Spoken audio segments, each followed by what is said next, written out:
I'm going to show you the fastest way to level up world tier in Outriders. You should be able to get a world tier level every 30 minutes. Maybe even faster if you are really skilled with your class or just have a good loadout, that kind of thing.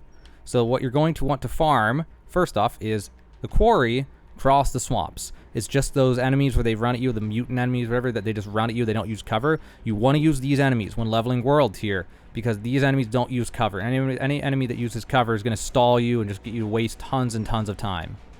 Next up, it would probably be wise to go past this point a little ways and come back to it later so you're a little bit stronger when you're going to this place. But you're going to go ahead and select across the swamps, and you're going to continue game, and then I'll show you what to do next. So actually, before you go to that story point, you're going to want to go to any story point that has a camp. I forgot the story point does not have a camp. You're going to need to upgrade your weapon. I personally prefer a tactical submachine gun for this because it reloads insanely fast, and it has good damage at close to mid-range, which is all you're going to be fighting at while grinding world tier. So in order to min-max this, you're going to pick your favorite weapon, whatever it is. In my case, again, it's the submachine gun tactical version, and you are going to level it up. Also, if you need titanium for leveling, definitely be subscribed, because I'm going to post a video later today or tomorrow about the fastest way to grind titanium. But anyway, just go ahead and level up your favorite weapon, maximum that you can possibly level it. And then also, if you feel like it, you can take your time and swap out different mods and whatever, and just make sure that your weapon, all you focus on is the weapon. Weapon's got to be as strong as possible. Every time you level up world tier 1 or 2 times, come back, level up more in order to make this as fast as possible. If you let it fall behind, it's just going to slow you down. So make sure to keep up with it by going over to one of these story points, going in here and upgrading it.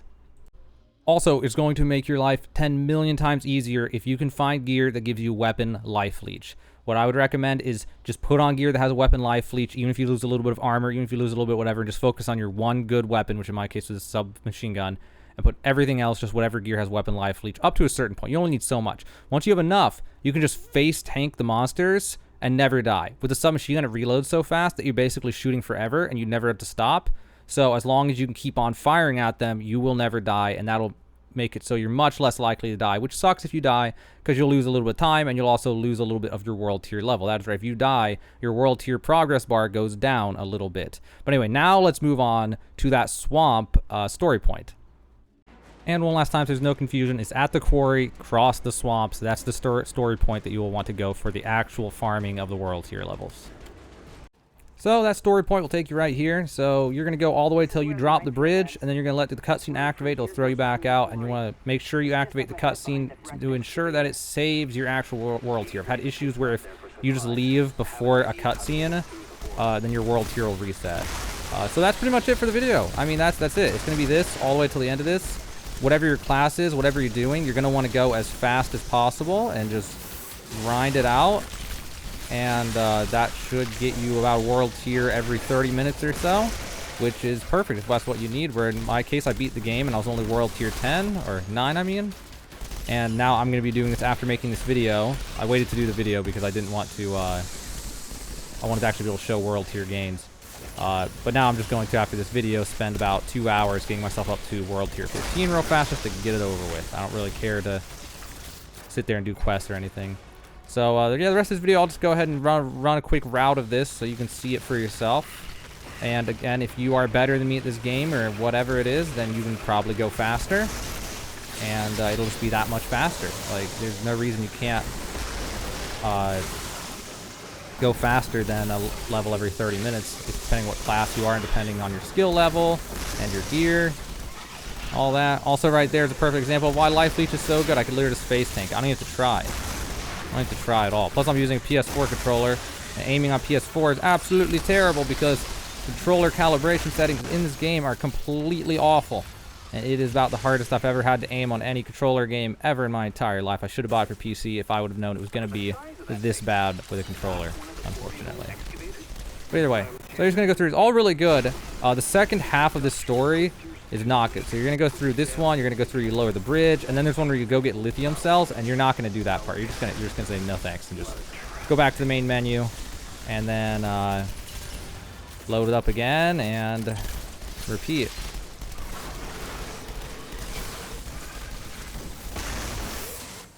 So yeah, it's pretty much nothing but grinding now.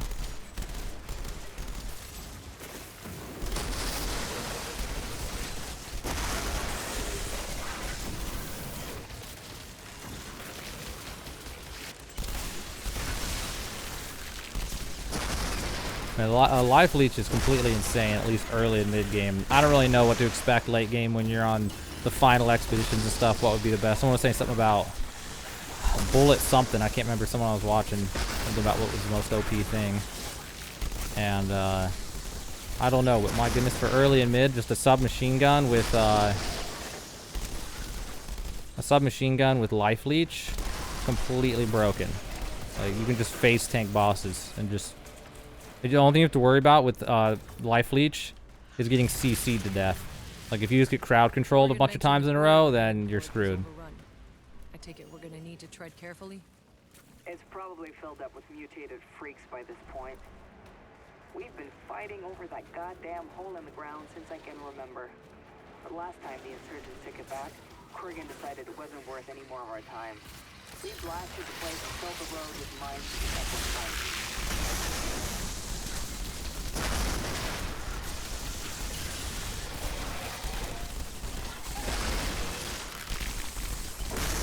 Also, if you want to know why controller aiming is so god-awful on Outriders compared to all other games where you're allowed to use a controller, I do have a video explaining the actual mechanics of what is wrong with it in this game.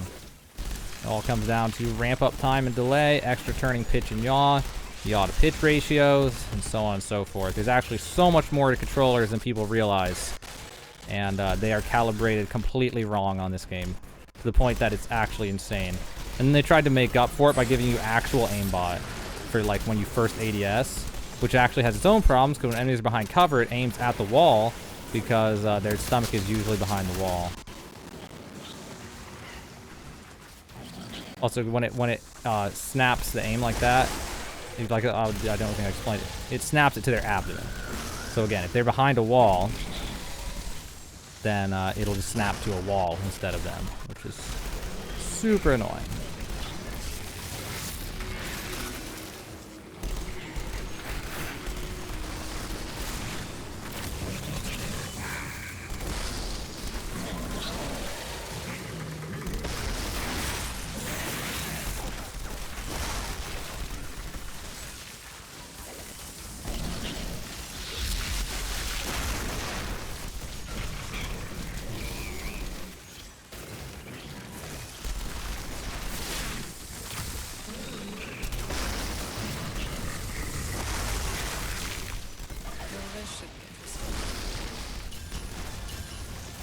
Also, one thing that's really insane about this game, actually kind of drives me crazy, is maybe other people have dealt with this too, is body blocks. The enemies on this game, their collision box is way bigger than the enemy. It's just, imagine there's like a giant hula hoop around these guys, and if you touch it at all, you can't move past it.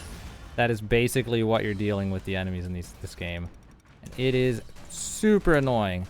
I've died many times by getting stuck between like a staircase and a wall because of an enemy that just like walks up next to me and I just can't move even though there's like tons of space.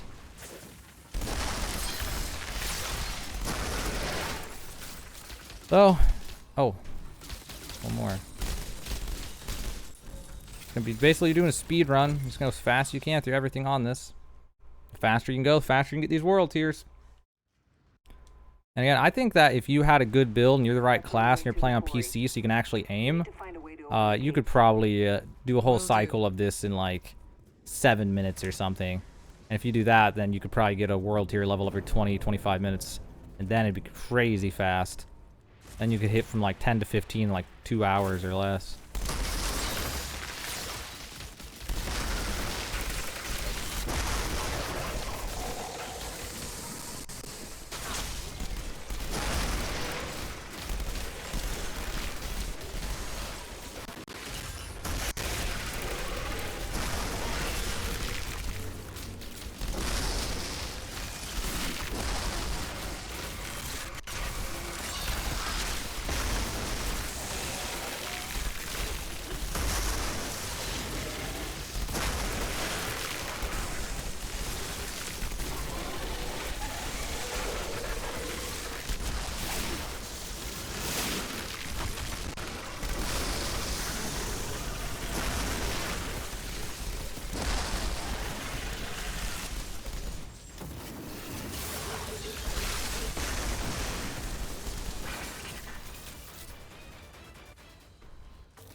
Well, we are almost done with the loop. There's just one more room to go through, and then we will return to the menu and repeat.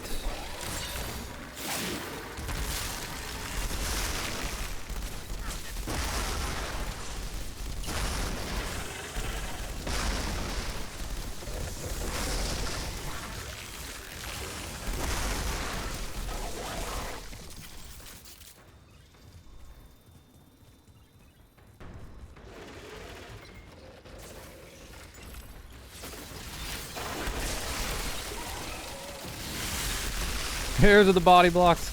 I had so much space. There's literally like 3 feet between him and the wall. I just could not slip by because the hitboxes are just insanely, or the collision boxes are just massive on everything in this game.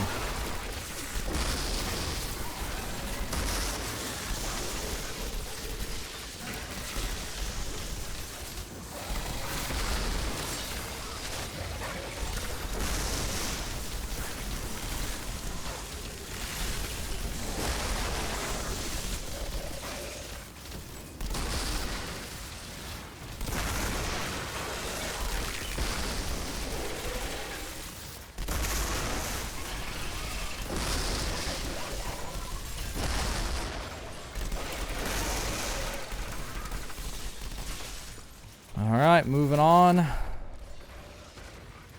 For this spot, it's actually way better if you run all the way up here and then fight them, because then it will actually trigger them all, save a little time. Otherwise, you'll kill them all and you have to go get some more to aggro, wait for them to come out of where they are, and then do it. Alright, so this is the end of the loop. Found the gate's controls.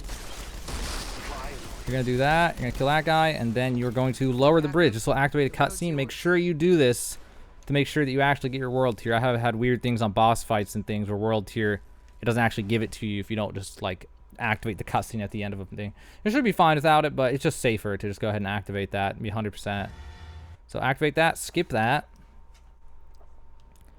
and then return to lobby and repeat. So we gained about just around a third of a world tier level. Oh, you can't see it now. We gained about a third of a world tier level right there. And that took less than 10 minutes. And again, I'm playing on PS4 where it's insanely hard to aim and stuff because of all the bad controller calibration. If you're playing on mouse and keyboard and you're really good and stuff, or if you have Pyromancer build or Devastator build, something with good AoE abilities and things, you should be able to farm this even faster. And it'll just be crazy how fast you can just get there so fast. So if you were wanting to know how to level up world tier real fast and just get it over with, like in my case, it's like I just want to get it to 15 real fast and be done with it. I don't need to go and play the game again, do side quests and all this stuff. I just want to go ahead and get it to 15 and go to expeditions with world tier already maxed and all this, and farms and things with world tier maxed. So yeah, if you just wanted to max out world tier as quickly as possible, now you know how to max out world tier in like 2 to 4 hours depending on how many levels you need. So there you go. That's the fastest way to level up world tier in Outriders. If this video helped you, consider helping us by subscribing to our channel. Tap this button over here and hit the red subscribe button. Subscriptions help a lot, even if you never watch our videos again. Ha ha ha ha!